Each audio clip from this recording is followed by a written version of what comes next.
Ada dah bos tengah nak cari satu BMW model E9 Pro, nak 320i.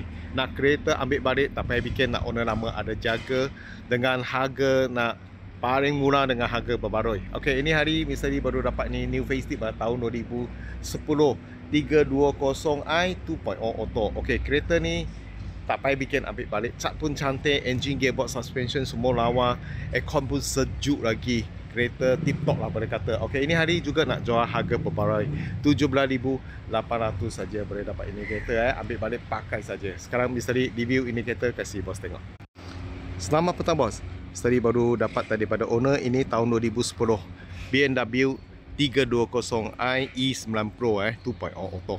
Okey, ini kereta cat masih semua cantik lagi lah, tak payah bikin ambil balik pakai sajalah, warna macam kelabu sikit Okey, engine, gearbox, suspension tak ada masalah, tak ada banjir lampu pun semua nampak elok lagi, cuma nak polish sikit sajalah, sudah lawa Okey, tayar bunga ada 70% tebal, boleh pakai lama lagi.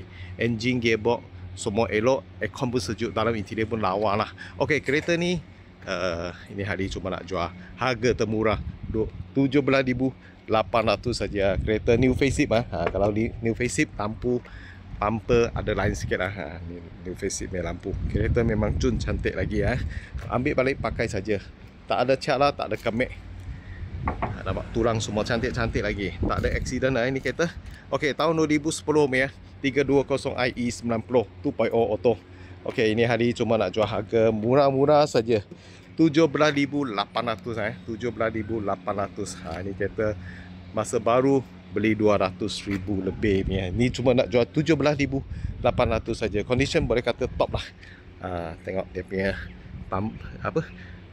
tayar ada bunga, sama dengan sport rim semua cantik lagi. Tak ada calar-calar ni tak ada rosak ni, sport rim semua cantik Okey, dalam interior warna hitam lebih senang jagalah. Seat semua elok lagi seat semua boleh kata elok lagi. Kalau BMW punya leather seat ada keras sikit lah boleh kata. Dashboard pun okey lagi. Aircon sejuk push start button di sini. Kereta semua elok, tepi pintu pun nampak elok lagi.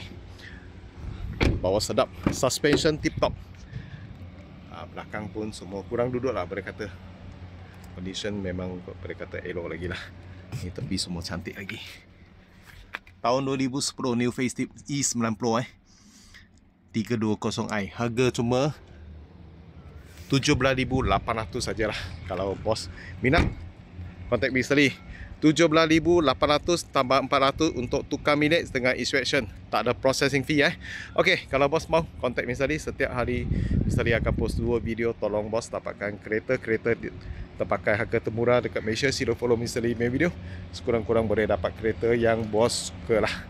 Thank you bos support. Thank you.